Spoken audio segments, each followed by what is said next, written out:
Qué lindo el Señor que nos ha dado visión. Nos ha dado visión de su propósito. Nos ha dado visión singular. No visión de muchas cosas, pero una visión singular. Y quiero que empecemos con Juan 1, del 1 al 5, para ver que sin luz no podemos ver. Sin luz estamos ciegos. Pero dice aquí, empezando en el versículo 1, dice: en el principio era el verbo, y el verbo era con Dios, y el verbo era Dios. Este es el principio con Dios. Todas las cosas por Él fueron hechas, y sin Él nada de lo que ha sido hecho fue hecho. En Él estaba la vida, y la vida era la luz de los hombres. La vida era la luz de los hombres.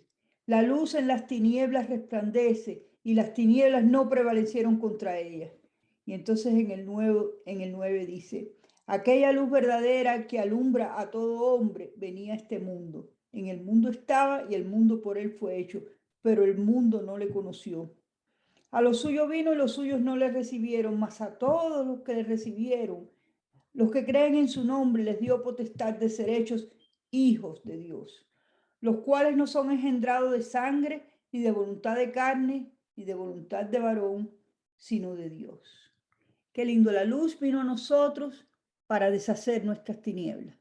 Y no hay visión, no podemos ver sin luz.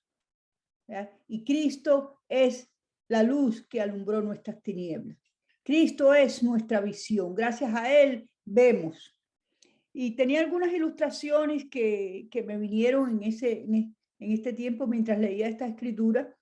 Y una fue que allá en mi casa en Olla Grande, cuando yo vivía en la República Dominicana, se iba la luz constantemente, y cuando se iba la luz había una gran oscuridad. Y una noche que nunca olvidaré, ¿verdad? Se había ido la luz, y yo me tenía que levantar para ir a otra habitación al baño. Y cuando me levanté y estaba todo oscuro, no había manera de prender ninguna luz, ¿verdad? Yo empecé a caminar y empecé a tocar las paredes, y me perdí dentro de esa casa, porque no había una luz que me dejara caminar. Sin luz no podemos caminar. Sin luz nos perdemos. Sin luz estamos perdidos, estamos en problemas, ¿verdad? Yo estaba en problemas porque en esa casa no había una luz para yo llegar hasta donde tenía que llegar. Y también pensé en cómo las cataratas, ¿verdad? De las personas que somos ya un poquito más ancianas, tenemos cataratas y nos quita la luz, y eso impide que veamos bien. Pero inmediatamente que son esas cataratas removidas, nos asombramos. Me acuerdo de mi hermana Olgi, que se asombró de lo bien que veía cuando se las quitó, ¿verdad? Y yo también. Y cuando entra la luz, entonces vemos. Y Cristo vino a nosotros como luz, ¿verdad? En Él estaba la vida, y la vida era la luz de los hombres, para que nosotros pudiéramos ver el camino, para que nosotros no estuviéramos perdidos dentro de una casa oscura, para que nosotros pudiéramos ver cuál era su propósito, cuál era nuestra visión en esta tierra. Dice que otra cosa que pensé es que la senda del justo, ¿verdad? El camino, la senda del justo es como la luz de la aurora, que va en aumento hasta que el día es perfecto. Esto está en Proverbios 4:18. Va en aumento hasta que el día es perfecto. Y esto habla del amanecer.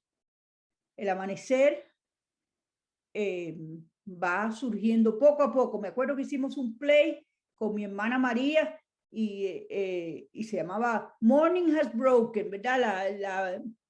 la mañana empieza a surgir. Y en aquel play teníamos una slide presentation, una presentación de diapositivas, y la luz iba aumentando, hasta que de pronto, ¡boom!, la luz era perfecta. Y así el Señor está haciendo en nuestra vida. Él ha venido, ¿verdad? Y ya Él es la luz que alumbra nuestras vidas. Pero Él está aumentando cada día hasta que el día sea perfecto. Las tinieblas van pasando y su luz verdadera ya alumbra. Entonces, dice en Malaquías 4:12, lo apuntan, ¿verdad? Yo les voy a decir algunas de las escrituras para no hacerlo largo. Dice que ha nacido el sol de justicia en nuestras vidas. El sol de justicia ha nacido en nuestras vidas. Dice, mas a vosotros, los que teméis mi nombre, nacerá el sol de justicia y en sus alas traerá salvación. ¿Verdad? La salvación nuestra, el pasar de las tinieblas a la luz, tiene que ver con que el sol de justicia ha nacido en nosotros. Y que ustedes saben, ¿verdad? Porque ha venido a través de la adoración y de lo que hemos hablado hasta aquí, que Cristo es el sol de justicia. Cristo es la luz. Cristo es la vida que ha venido a nosotros. Hemos recibido la luz de Dios que nos ha dado visión. Éramos ciegos, mas ahora veo la luz. Amén. Amazing grace, ¿verdad? Grande gracia, que éramos ciegos, pero ahora vemos la luz. No estábamos en pecado, pero ahora somos salvos y limpios totalmente, y las tinieblas desaparecen. Y pensé en la conversión de nuestro hermano Saulo de Tarso. Y eso está en varias escrituras. Él relata su conversión. Está en Hechos 9, en Hechos 22, del 6 al 16, y en Hechos 22, del 12 al 18. En todas estas escrituras lo que él dice es que él, que era celoso, ¿verdad? De lo que él había aprendido. Iba por un camino. Y de pronto una luz tan grande le resplandeció que le quitó la vista y lo tumbó al piso. ¿Ah? Y ahí en el piso le dijo, Saulo, Saulo, ¿por qué me persigues? Dura cosa te es dar cosas contra el aguijón. Y entonces, ¿qué le dijo Saulo? Le dijo, ¿quién eres, Señor? ¿Quién eres, Señor? Y allí Saulo se encontró cara a cara con el Señor Jesucristo. ¿Quién eres, Señor? Yo soy Jesús a quien tú persigues. Yo soy Jesús a quien tú persigues. Allí se encontró con Jesús, con la luz que vino a él. Él es la luz que alumbra nuestras vidas. Cuando se encontró y le dijo eso, y le dijo, no hizo más que rendirse, ¿verdad? Ya no había otra forma de actuar. Se rindió. Le dijo, ¿qué quieres que haga, Señor? ¿Verdad? Y le dijo, ¿qué pasó ahí? Que él se quedó ciego. Y le dijo, levántate y vete a la ciudad y espera allí que yo te voy a hablar y te voy a decir lo que has de hacer. Qué lindo, porque él apagó una visión y encendió otra. ¿Ah? Cuando Dios le dijo a un discípulo que fuera a ver a Saulo, le tenía miedo, ¿verdad? Pero ¿sabe quién es ese? Ve, porque instrumento escogido me es este para llevar mi visión. Aleluya. Para llevarme a mí. Y cuando el discípulo le puso la mano en los ojos, Pablo recibió la visión. Una visión nueva que estuvo con él para siempre, que no lo dejó. esa visión se convirtió en la visión de él para siempre. Él dijo que estuvo defendiéndose porque ¿cómo se llama? Los judíos lo acusaron delante del rey y dice que él le dijo, temblando al rey, dice, en Hechos 9:6, dijo, allí se te dirá, perdón, vamos a ir vamos a hablar de Hechos 9:6 primero, dice que ahí se te dirá cuál es mi voluntad, lo que has de hacer. La visión de él se convirtió en hacer la voluntad de Dios. Hacer la voluntad que Dios tenía para la humanidad, no para él solo. Él no pensó más en él mismo, sino la voluntad en total de lo que él tenía. Y dice que cuando él se presentó, entonces más adelante, delante del rey, tratando de defenderse, dice que Saulo, temblando y temeroso, dijo, Señor, ¿qué quieres que yo haga? Y el Señor le dijo, levántate. Bueno, ya ese lo vimos. Dice, pero cuando estaba delante del rey, le dijo, esto se ha convertido en mi visión, y le hizo la historia, ¿verdad? Al rey. Y en todos esos escrituras, en Hechos 9, en Hechos 22, donde él la cuenta otra vez, y en Hechos 26, donde él se defiende, en todas esas historias, él da testimonio de que Cristo ha venido a ser su única visión. Entonces, ¿qué es realmente tener visión? Nosotros hablamos de eso todo el tiempo. La visión es que, la visión es que mi ministerio se expanda, la visión es que yo llegue a tal punto en mi vida. La visión es Cristo. La visión es verlo a Él. La visión es llevar a cabo su voluntad. Los sueños, las visiones, las sanidades, todo eso es parte, pero todo eso es parte para llevarnos a la visión singular. Nosotros, el Señor nos da visiones y nos da sueños. Y les quiero decir que Dios me dio a mí muchos sueños que me llevaron más y más a la visión, al sueño principal, a la visión principal. Pero esos son solo detalles que él usa para eso. Como Jacob, que traía a Alicia, ¿verdad? Fue a un lugar y soñó. Y allí vio las rocas. Pero la roca era su visión. Y el sueño era nada más que para que él viera la escalera que lo iba a unir entre el cielo y la tierra. La roca que es Cristo. Él quiere que estemos sanos. Él quiere que seamos restaurados. Y en el camino, Él nos sana, Él nos restaura, Él nos levanta. Él nos provee. Pero todo eso no es más que instrumento para su voluntad, para su visión. Y vamos a ver más adelante que ahora en Efesios 1, nos vamos a ver primero cuál es la definición de una visión. Dice que tener visión es tener entendimiento perfecto de lo que Dios quiere de su voluntad.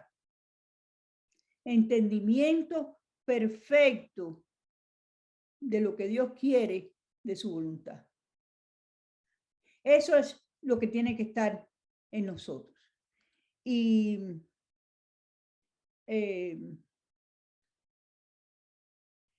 entonces, ya lo hablamos, pero en Hechos 26, él se presentó ante el rey Agripa y le dijo, yo recibí esta visión, ¿verdad? En el camino de Damasco, dice, y no fui rebelde a la visión celestial. Dice en el 26:19, dice Pablo, no fui rebelde a la visión celestial. Dios le dijo, ahora vas a olvidarte de todo lo que tú eras, de todo lo que aprendiste, de todo lo que tú tienes.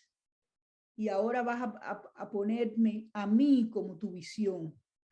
¿Ah? Y eso así se defendió. Él dice que no fue rebelde a la visión. Y nosotros no hemos sido rebeldes, ¿verdad? Estamos contestando la visión celestial. Vamos a ver Filipenses 3.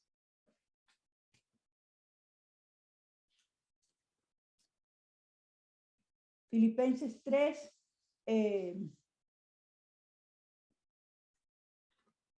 empezando por el versículo 7.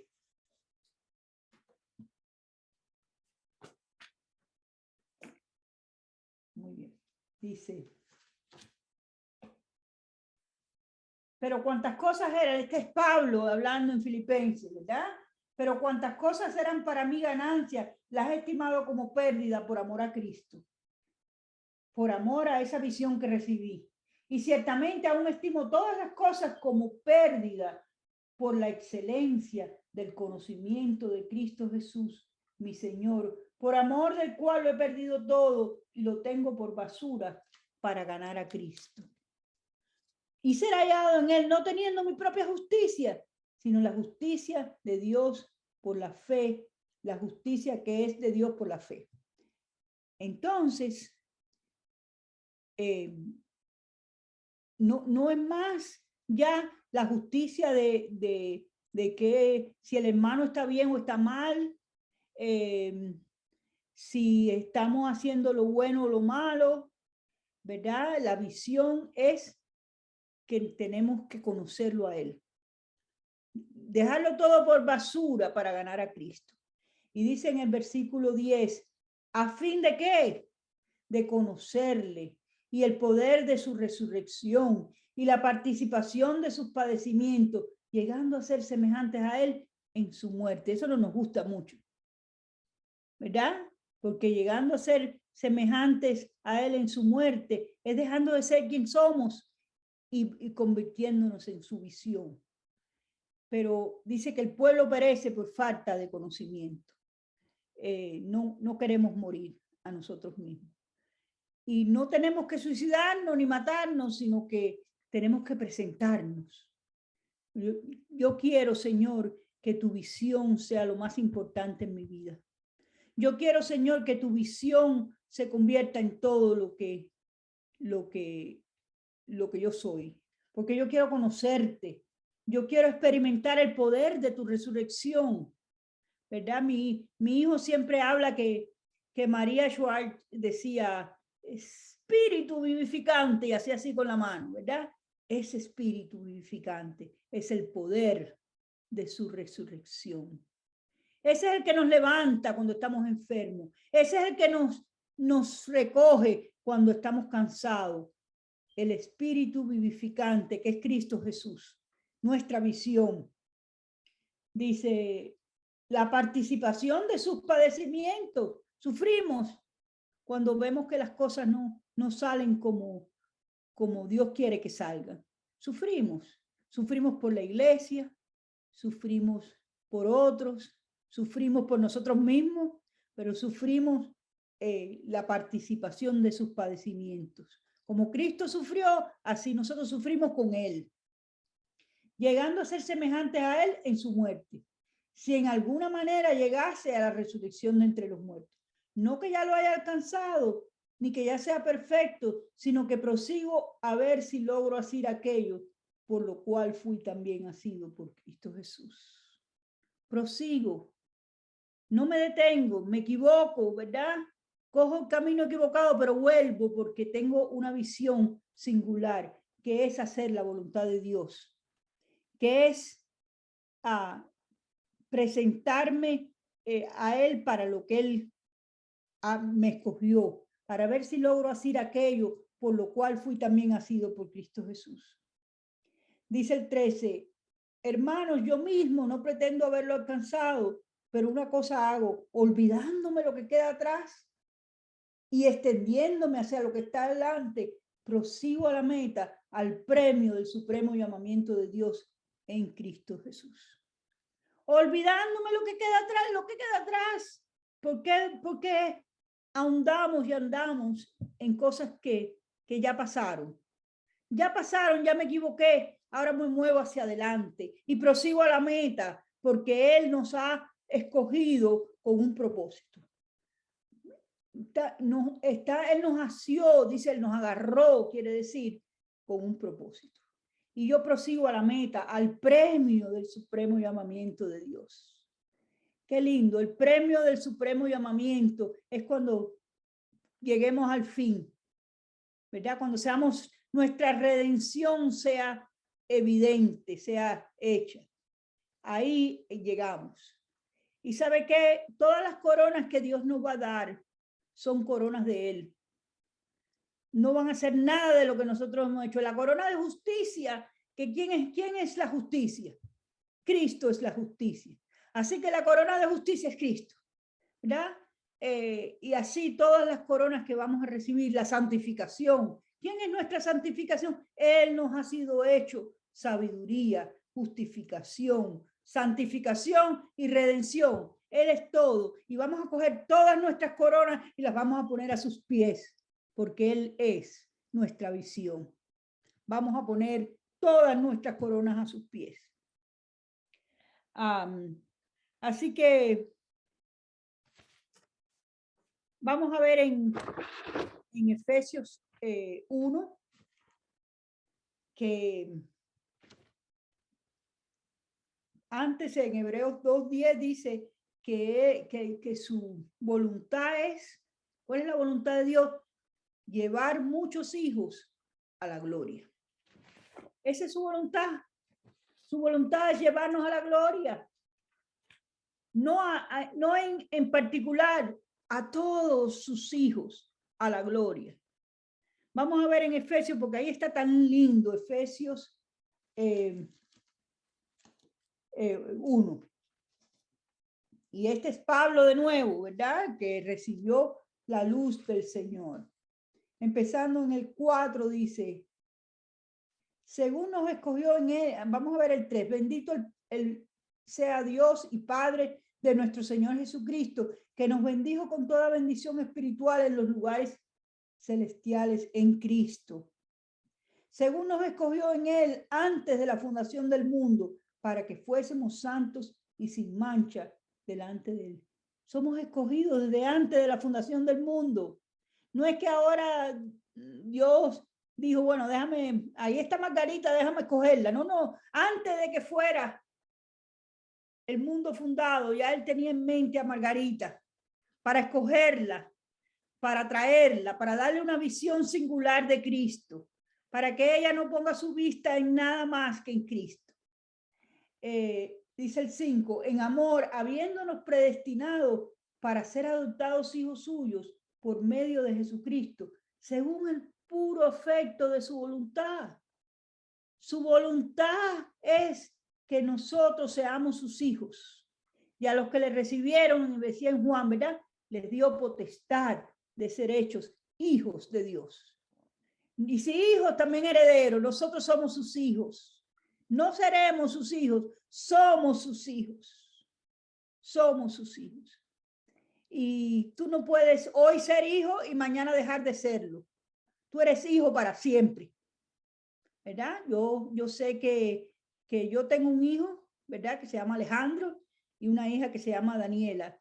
Y nunca van a dejar de ser mis hijos, no porque yo diga, ay, ellos no van a dejar de ser, no, porque yo no puedo deshacer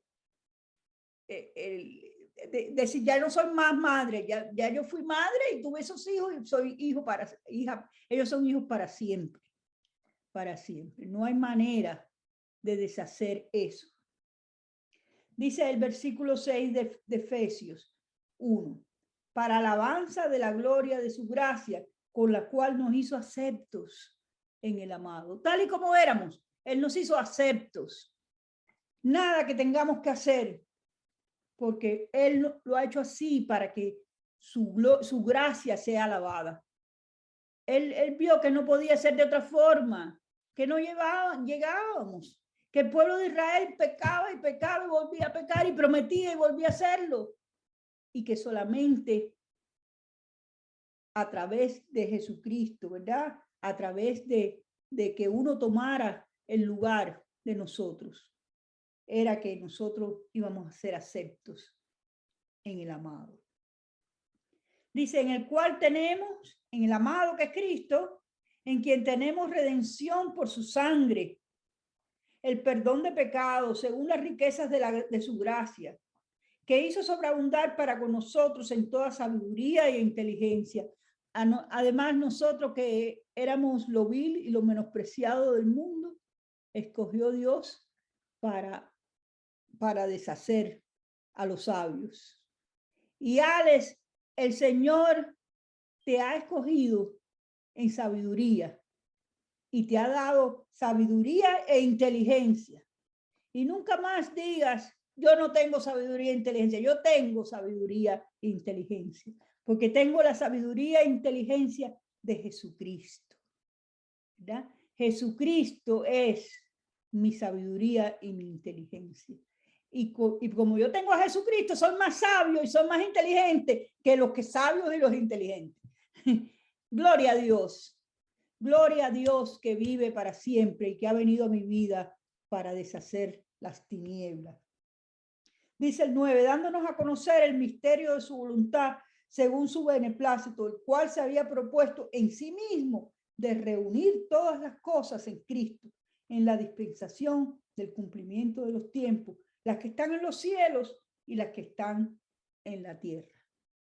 Allí donde Jacob soñó con la piedra, ¿verdad? La puso, cogió la piedra y la puso como cabecera. Yo estoy seguro que él la puso nada más que porque quería recostarse sobre algo. ¿Eh?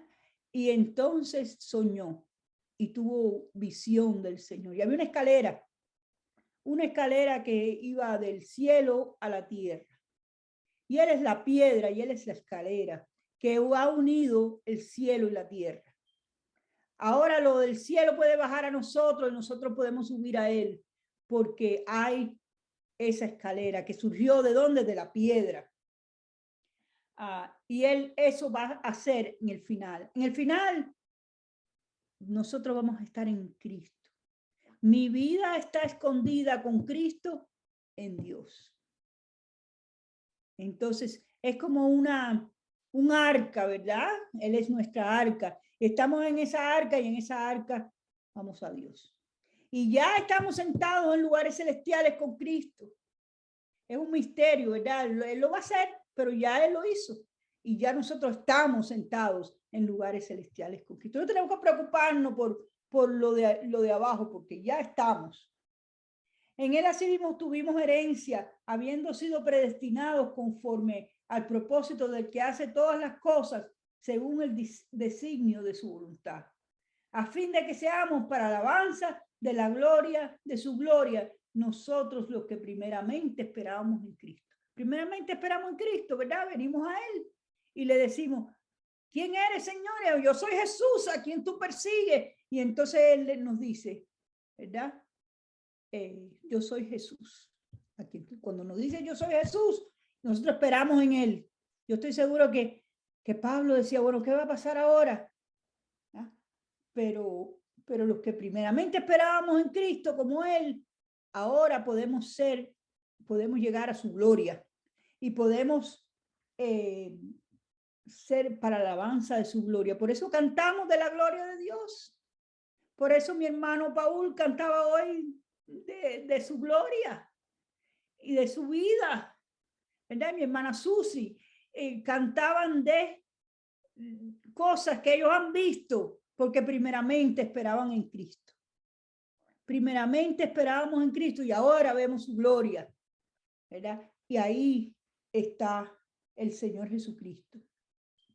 Dice, en Él también, habiendo oído la palabra de verdad, el evangelio de nuestra salvación, y habiendo creído en Él, fuiste sellado con el Espíritu Santo de la promesa.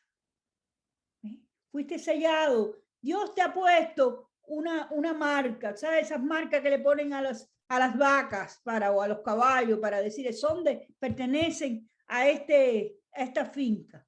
Él le puso este sello. Él le puso ese sello y es de Él para siempre. Somos de Él para siempre, ¿verdad? Y dice que es las arras de nuestra herencia hasta la redención de la posesión adquirida para la alabanza de su gloria. ¿verdad? Cuando llegue el tiempo, ¿verdad? Entonces Él nos recoge. Pero nosotros somos para la alabanza de su gloria, los que primeramente esperamos en Cristo. Y ese es el evangelio. No hay otro evangelio, ¿verdad? Nosotros estábamos en tinieblas. Jesús vino a nuestra vida como la luz y como la vida, ¿verdad? La vida vino a nosotros y nosotros la recibimos en nuestro corazón y ahí Él ha iluminado nuestras tinieblas. Él ha iluminado nuestras tinieblas. Y no hay nada que nosotros podamos hacer. Hoy estaba leyendo una cosa linda de Spurgeon, un predicador de la antigüedad, ¿verdad? De hace muchos años. Eso decía que nosotros siempre queremos hacer nuestro pedacito. Nosotros queremos hacer un poquito para no quedarnos afuera, porque vaya, nosotros tenemos que poner nuestro... No hay nada que podamos hacer para ser salvos. Solamente creer en Jesucristo. Y Él quiere que entendamos eso como nuestra visión. Él quiere que nosotros prediquemos a Cristo, no por temor al infierno, no por temor, aunque el infierno es de verdad, y no por temor ni por con duda, ¿verdad? De lo que tú tienes que hacer en esclavitud, sino que lo predicamos en la libertad del Hijo de Dios. Entonces, de ahí en adelante, Pablo en su visión ora por la iglesia en Éfeso. Y dice, por esta causa yo también, habiendo oído de vuestra fe en el Señor Jesús y de vuestro amor para con todos los santos, no ceso de dar gracias por vosotros, haciendo memoria de vosotros en mis oraciones, para que el Dios de nuestro Señor Jesucristo, el Padre de gloria, os dé espíritu de sabiduría y revelación en el conocimiento de Él. Ahora Él quiere que le conozcamos. Y mientras más le conozcamos, más nuestra visión va a aumentar. Va a ir como la luz de la aurora. Más va a crecer el sol de justicia en nuestras vidas, en aumento. Alumbrando los ojos de vuestro entendimiento para que sepáis cuál es la esperanza a que Él os ha llamado y cuáles las riquezas de la gloria de su herencia en los santos. ¿Para qué Dios te ha llamado? Para que tú seas muy bonita, una santa muy bonita y todo el mundo venga a ti. No. Él te ha llamado para la gloria de su nombre. Él te ha llamado para que tú le conozcas. Él te ha llamado para que tú cumplas su voluntad y su voluntad es que tú tengas como visión a Cristo Jesús. Dice el 19, y cuál la supereminente grandeza de su poder para con nosotros los que creemos, según la operación del poder de su fuerza. Ahí hay poder en esa visión. Ahí hay poder para sanar. Ahí hay poder para levantar.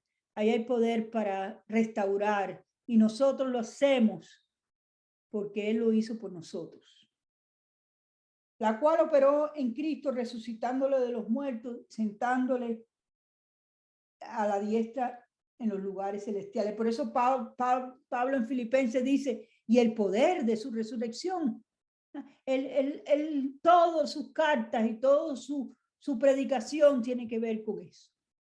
Dice, sobre todo principado de autoridad y poder y señorío, y sobre todo nombre que se nombra, no solo en este siglo, sino también en el venidero, y sometió todas las cosas bajo sus pies, y lo dio por cabeza sobre todas las cosas a su iglesia, a la iglesia, la cual es su cuerpo, la plenitud de aquel que todo lo llena en todo. Siempre me llama la atención que Cristo haya decidido ser cabeza nada más, ¿ya? Para darnos una oportunidad de entrar en su plenitud.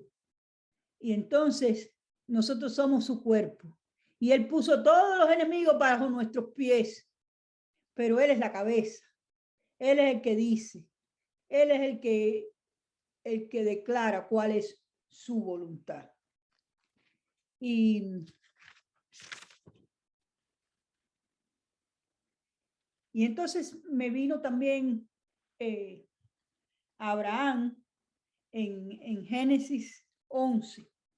Y yo voy a hablarles de Abraham para no tener que leerlo todo, pero en Génesis 11 primero, ¿verdad? Dice que Abraham es como un ejemplo del caminar del creyente hacia la voluntad de Dios. Dice que en Génesis 11, 31 y 32, que el padre de Abraham, Taré, lo cogió a él y a su sobrino Lot y a la Sara y a su familia, y dijo, vamos a mudarnos vamos a ir a la tierra de Canaán. Pero sabe una cosa, que nadie puede venir al Padre, nadie puede venir a Cristo si el Padre no le trajese. Y nadie puede venir a Canaán si el Padre no lo llamare. Y entonces el Señor nos llamó a Taré. Y él llegó a Harán. Y allí él estuve leyendo que tenía una tienda de ídolos en Harán, Taré. Y nunca más siguió camino a Canaán, se quedó allí. Pero aquí estamos cómodos. Y nos vamos a quedar aquí porque ya estamos cómodos aquí y ya está bien. Entonces Abraham se quedó con Taré, su padre. Pero de pronto vino la voz de Dios. Y dice la palabra, ustedes saben que la fe viene por el oír y el oír por la palabra de Dios. Ahora sí voy a buscar a Génesis 12. Y dice en Génesis 12,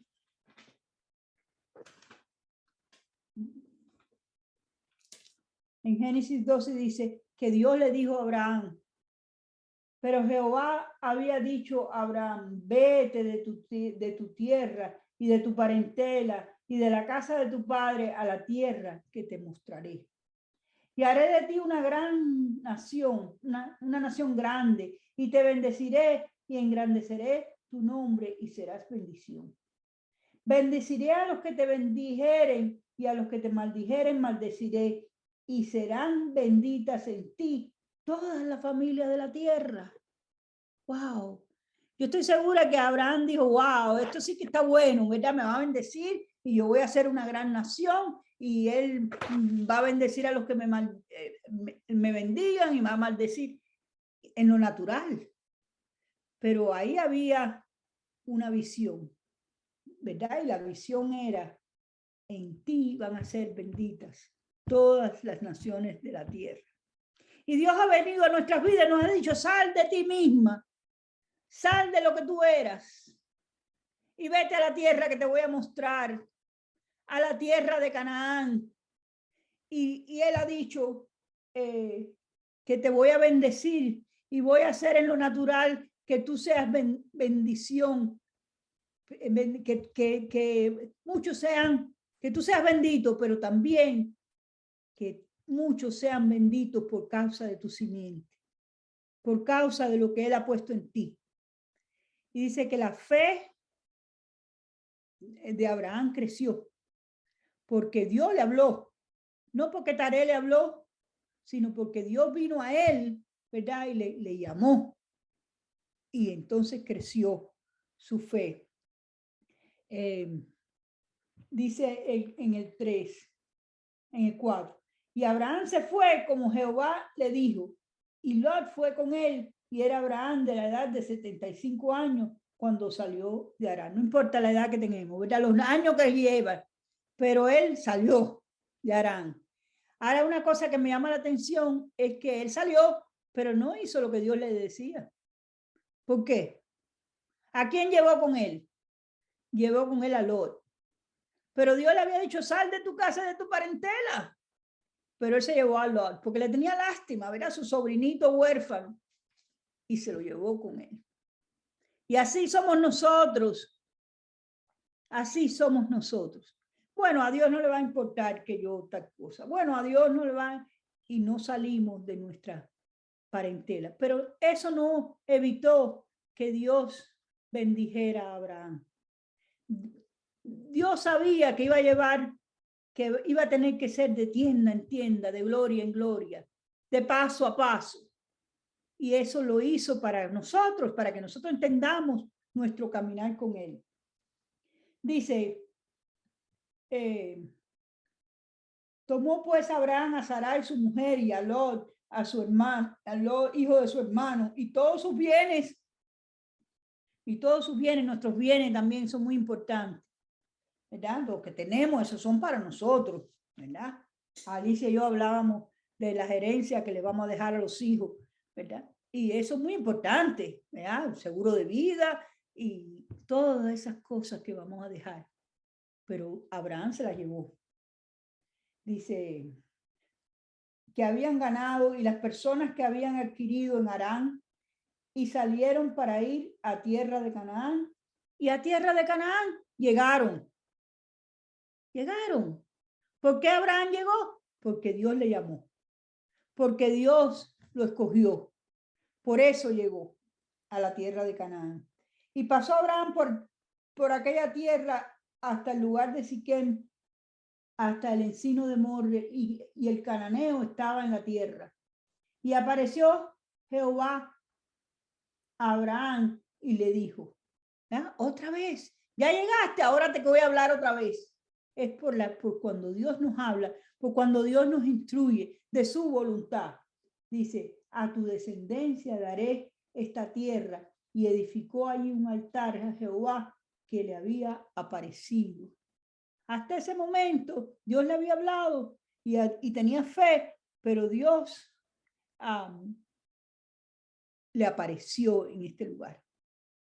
Y los altares no son mesitas que ponemos con vela y ídolo, ¿verdad? Como nosotros en la religión hacíamos, algunos hacían en la religión, pero son marcas. Y este lugar, cuando Dios le apareció, fue una marca, como fue con Jacob cuando él puso la piedra. Allí estaba también un altar. Él hizo un altar para recordarse de aquel lugar, para tener una marca de su caminar. Y nosotros tenemos nuestros altares, nuestras marcas. Yo sé cuando yo vine al Señor y vine corriendo porque necesitaba al Salvador. Y ese lugar es un altar para mi vida. ¿Ya? Pero después ha habido otros altares en mi caminar y en el caminar de Jacob. Y dice que en Juan 6:63 dice que el espíritu es el que da vida, la carne para nada aprovecha. Las palabras que yo os hablo son espíritu y son vida. Entonces, cuando Dios le habló allí, eso fue espíritu y vida para Abraham. Y él, ¿saben qué? No fue rebelde a la visión celestial. Y aunque no había hecho todo lo que Dios le había dicho, hizo lo que pudo, ¿verdad? Salió como él pudo. Y se le apareció allí para confirmar su llamado. Y sabes que Abraham puso su tienda allí. Primera vez, ahí estaba el cananeo y ahí estaban gente que él no quería estar con ellos, pero él puso allí su tienda. Entre dos ciudades dice que una era Betel, que quiere decir comunión con Dios, y la otra, al otro lado estaba otra ciudad que se llama Hai, que es el símbolo del mundo.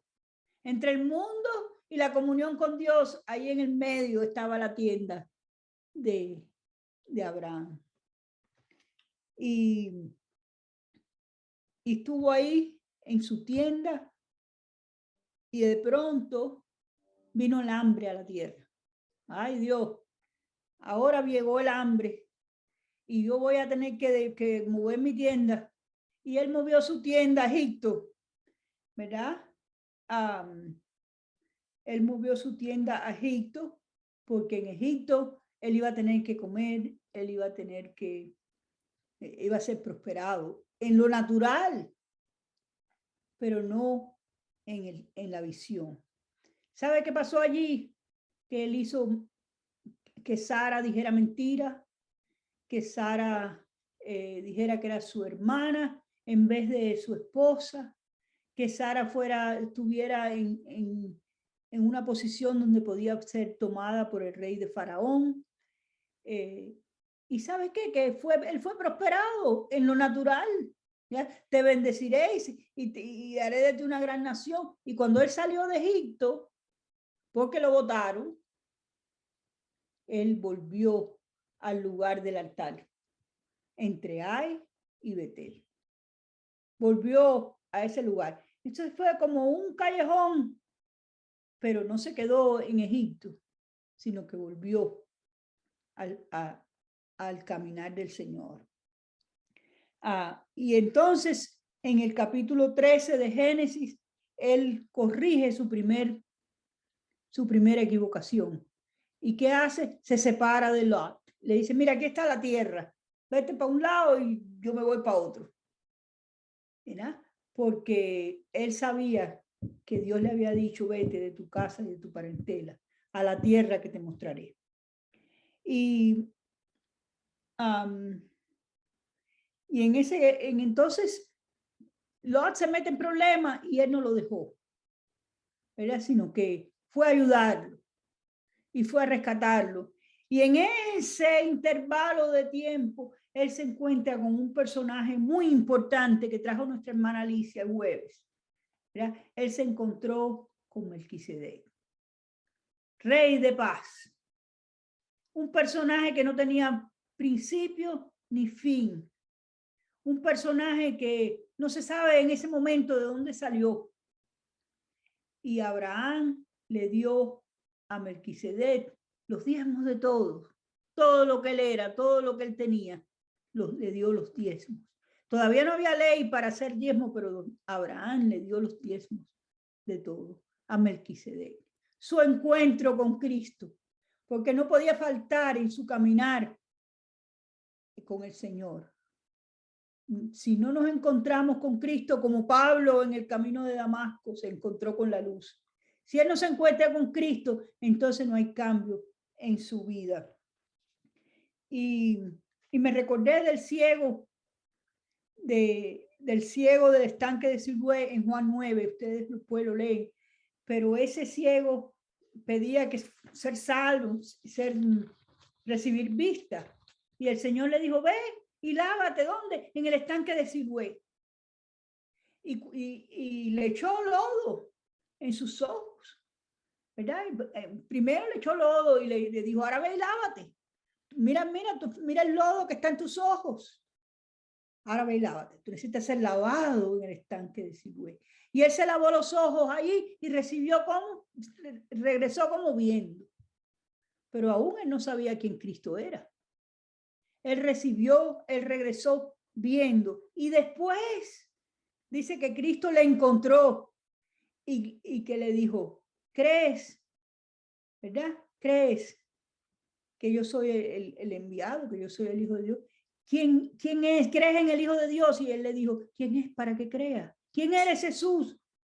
¿Verdad? Yo soy Jesús a quien tú persigues. Yo soy Melquisedec. Yo soy el Hijo de Dios. Y entonces el ciego le dijo, yo creo. Y ahí el ciego fue verdaderamente salvo. Entonces, Dios le promete a Abraham un hijo. Dios le promete y le dijo, te voy a dar un hijo. Y ese hijo, y Abraham se rió con Sara, porque ¿cómo puede ser? Antes de eso, también Abraham fue un intercesor que intercedió por Sodoma y Gomorra, ¿verdad? Con Dios, hablando cara a cara con Dios. Y Dios le prometió un hijo y él se rió, porque ¿cómo iba a ser? Era viejo. Sara ya no podía tener hijos. ¿Y cómo iba a ser esto? Pero Dios se lo había prometido. Y entonces él dejó que Sara lo guiara un poco y le dijo, mira, ¿por qué tú no coges a Agar y tienes un hijo? Y ese hijo, tú sabes, va a ser de la promesa. Y él lo hizo así y nació Ismael, hijo de la esclava Agar. ¿Y qué pasó? Que Dios le dijo, este no es, ¿verdad? Este no es. Aquí viene el hijo de la promesa. Y dio a luz a Sara, a su hijo Isaac, y había conflicto entre esas dos mujeres, ¿verdad? Conflicto entre Ismael y Isaac, entre Agar y Sara. Esos son los dos pactos, el hijo de la esclava y el hijo de la promesa. ¿Y sabe qué le dijo el Señor? Y cuando yo leí esto por primera vez, dije, ay, qué malo Abraham y Sara. Dijo, echa fuera a la esclava y a su hijo, porque no heredará con él, no heredará con el hijo de la promesa. Échala fuera, bótala. ¿Y sabe qué hizo Abraham? La botó. Y Sara y Agar casi se mueren en el desierto porque no había agua. Pero Dios también estaba con Agar y la protegió.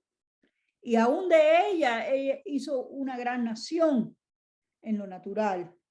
Pero al echa fuera a la esclava y a su hijo, porque no heredará con el hijo de la promesa.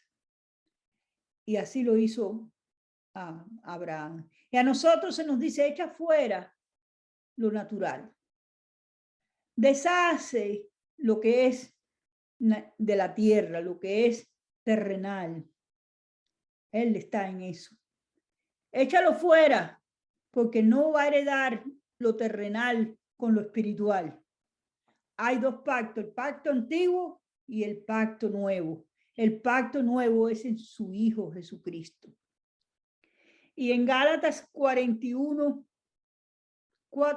21 al 31 está esta comparación entre los dos hijos.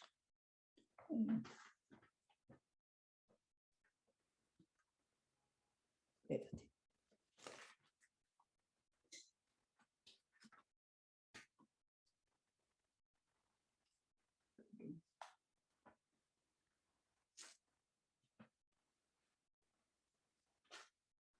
Lo peor es tener una Biblia que esté media nueva porque se le pegan las páginas.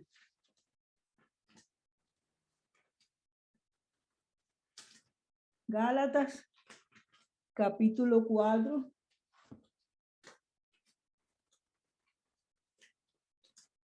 Ok.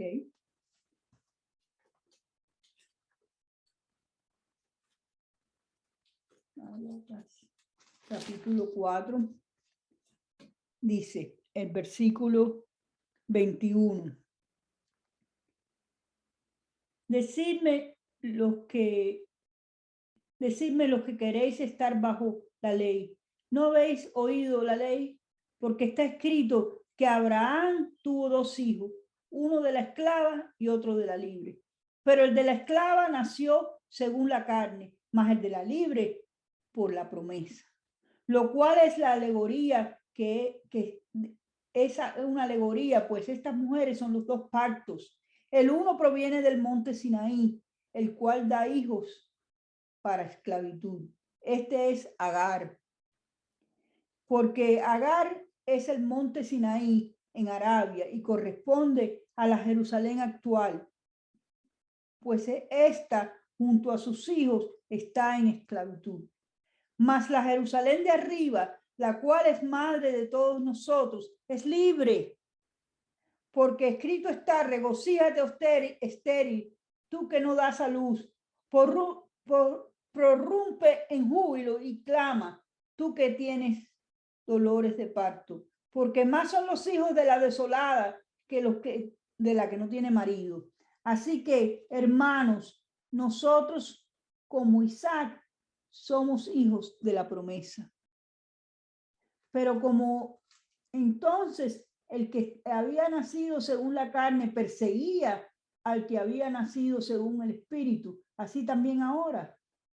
Mas, ¿qué dice la escritura? Echa fuera a la esclava y a su hijo, porque no heredará el hijo de la esclava con el hijo de la libre. De manera, hermanos, que no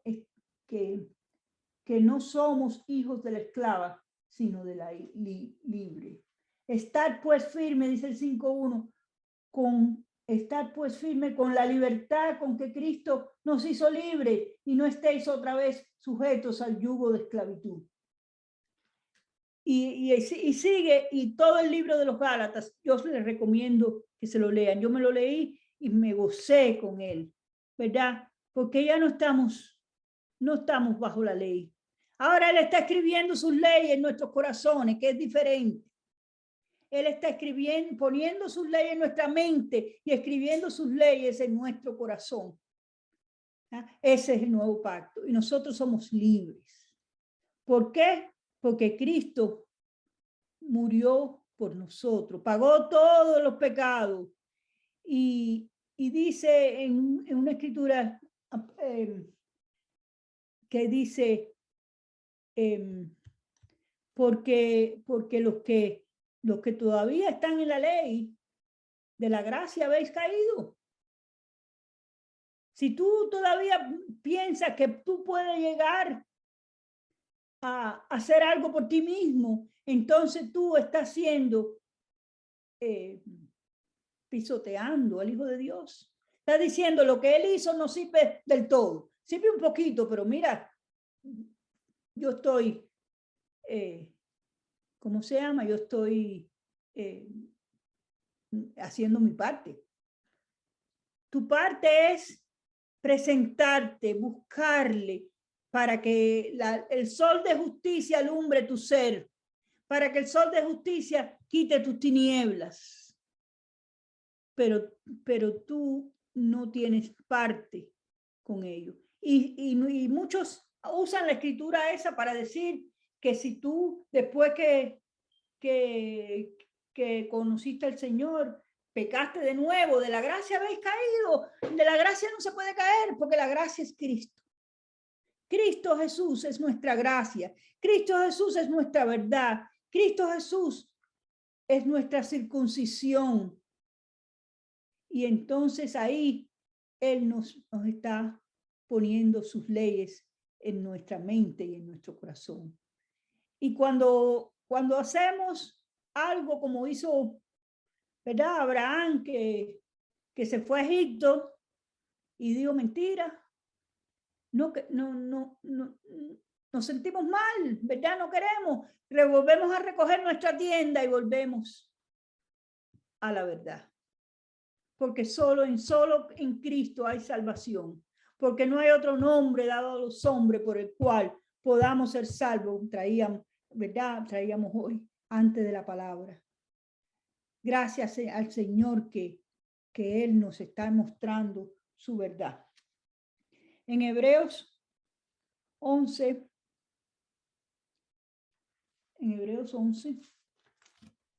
dice de Abraham, empezando en el 8.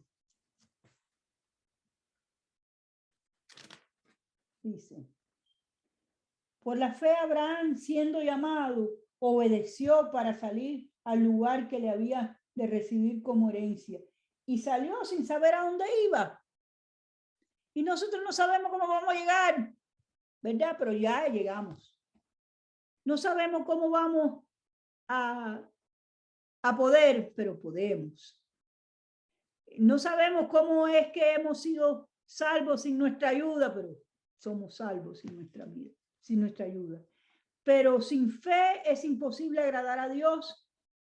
No, espera, muerte. Y no fue hallado, no, lo 8, perdón.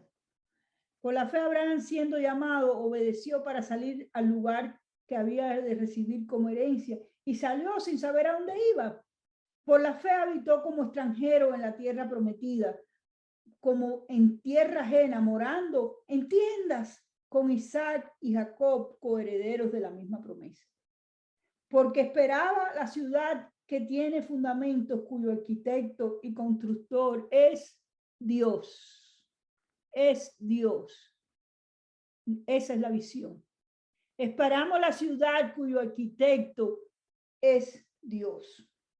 Por la fe también la misma Sara, siendo estéril, recibió fuerza para concebir y dio a luz, aún fuera de tiempo, de edad, porque creyó que Dios era fiel, quien le había prometido. Yo pensaba que Sara se había reído de Dios, ¿verdad? Y no quería, pero Dios le contó como fe, ¿verdad? Y a Abraham como fe, por lo cual también de uno, y ese ya casi como muerto, salieron como las estrellas del cielo en multitud, y como la arena innumerable que está a la orilla del mar.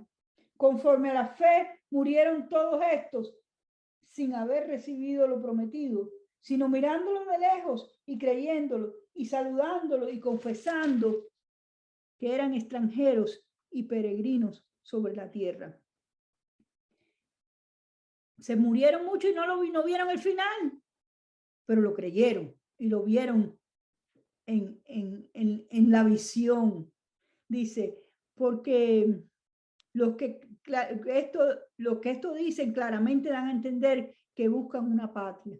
Pues si hubieran estado pensando en aquella de donde salieron, ciertamente tenían tiempo de volver, pero anhelan una mejor y no hay regreso, ¿verdad? No vuelvo atrás. Yo he decidido seguir a Cristo y no vuelvo atrás, porque la patria de donde salí no tiene para mí bendición y vida eterna. Pero la que está delante, cuyo arquitecto es Dios, es nuestra visión en este momento. Dice, por lo cual Dios no se avergüenza de llamarse Dios de ellos, porque les ha preparado una ciudad. Por la fe Abraham, cuando fue probado, ofreció a Isaac, y el que había recibido la promesa ofrecía a su unigénito. Qué tremendo. Hasta ese momento, Abraham no hubiera podido ofrecer a Isaac. Él fue el que tuvo con Agar a Ismael, porque no le creía a Dios. Pero cuando llegó el momento, él sabía que Dios le había dado a Isaac fuera de tiempo y que él era capaz de levantarlo aún de los muertos. Y por eso cuando él iba a ofrecer a Isaac en sacrificio, ¿verdad? Le dijo a los criados, espérenme aquí que voy a volver con el niño. Yo y el niño volveremos ahorita. Y él se proveerá de cordero, y él se proveyó de cordero para nosotros. Cristo es el Cordero de Dios que quita el pecado del mundo, nuestra visión, y podemos estar seguros que Él lo va a hacer en nosotros. Habiendo dicho en el 18, en Isaac te será llamada descendencia, pensando que Dios es poderoso para levantar aún de los muertos, de donde el sentido figurado también le volvió a recibir. Si él lo mataba, Dios podía levantarlo, pero ¿verdad? El sacrificio era vivo, era agradable y perfecto. Por la fe bendijo Isaac a Jacob, y sigue, pero la fe que Dios ha puesto en nosotros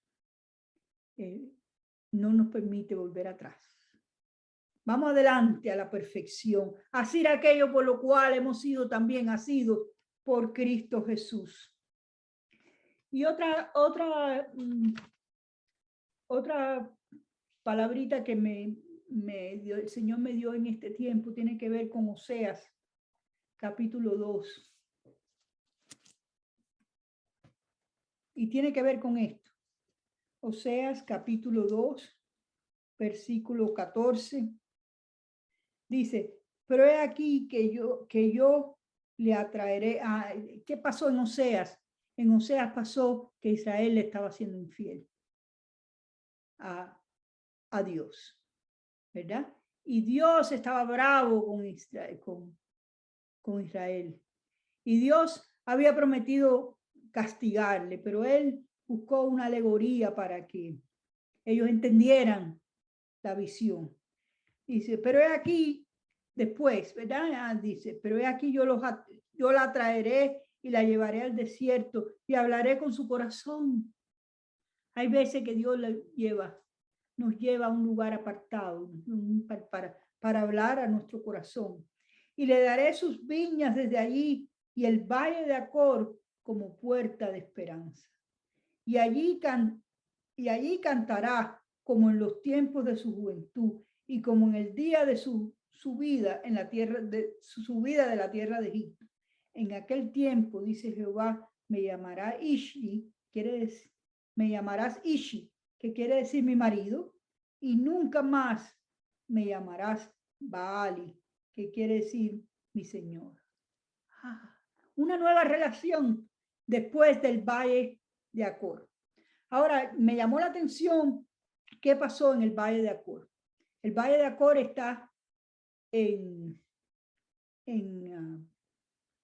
Josué 7 y se trata de un hombre, bueno, de la tribu de Israel que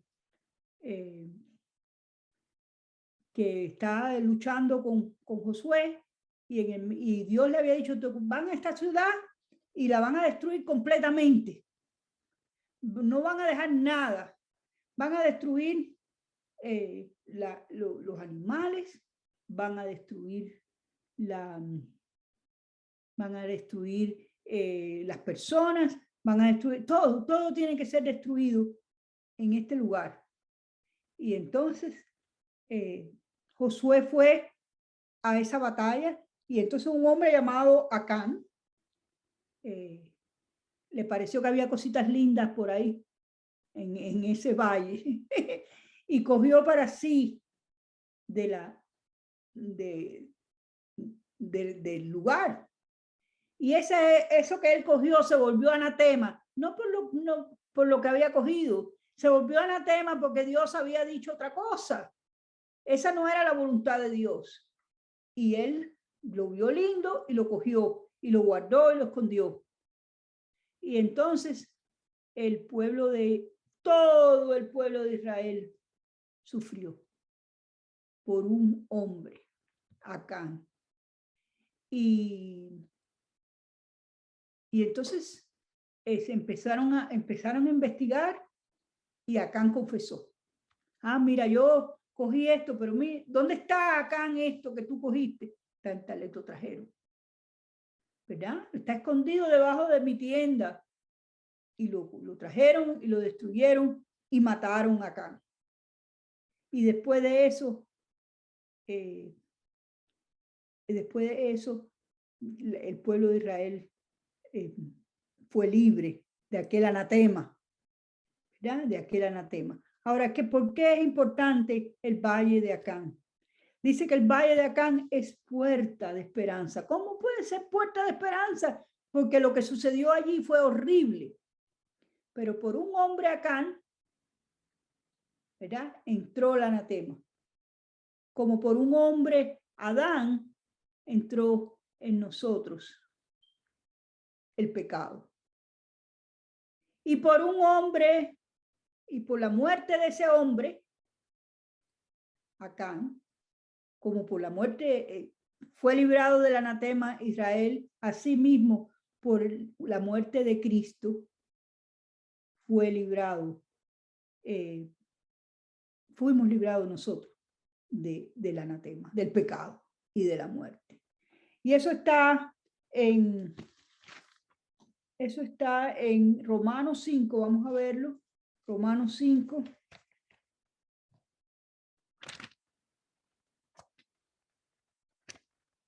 Romanos 5, versículo 19. Porque así como por la desobediencia de un hombre, los muchos fueron constituidos pecadores, así también por la obediencia de los muchos serán, por la obediencia de uno, los muchos serán constituidos justos. Pero la ley se introdujo para que el pecado abundase, mas cuando el pecado abundó,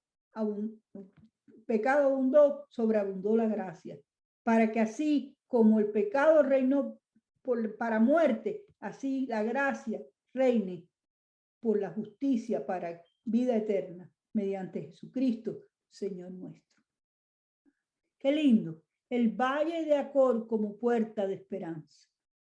Allí, por un hombre, Acán, entró el pecado, como Adán, y entró el pecado. ¿Verdad? Pero por un hombre Cristo, los muchos fueron, porque también como Acán, Cristo murió por el pecado de otra gente, con el pecado de nosotros. Entonces ya no tenemos que preocuparnos porque Cristo murió por nosotros. Y esa es nuestra visión. Cristo es nuestra visión. No hay otra visión.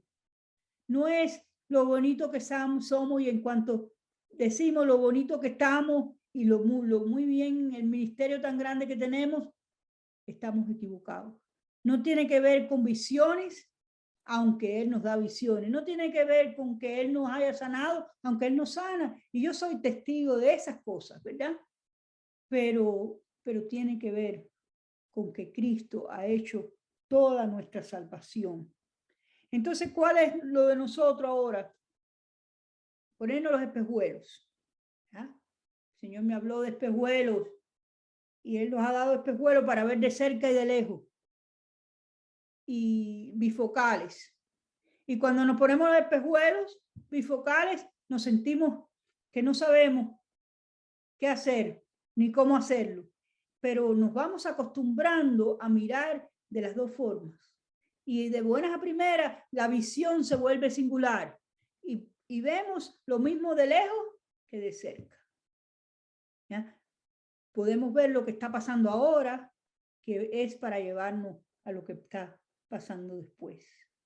Podemos ver lo de aquí, lo de cerca, pero también podemos ver que vamos adelante a esa ciudad cuyo arquitecto es Dios.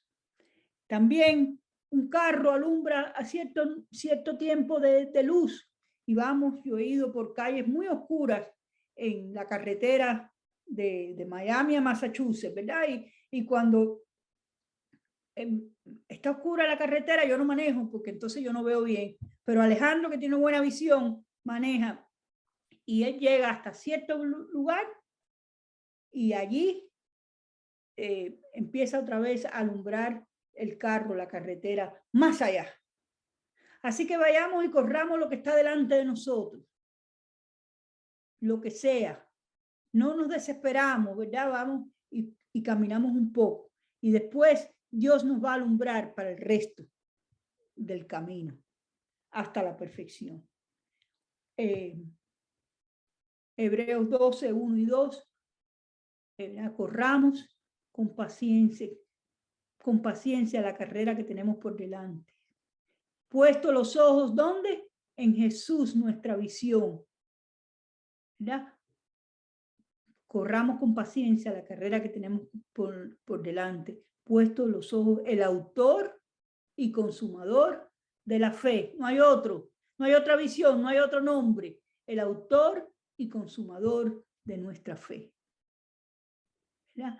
Así que, hermano, eso es lo que ha estado en mi corazón y gracias por darme la oportunidad de compartirlo. Amén.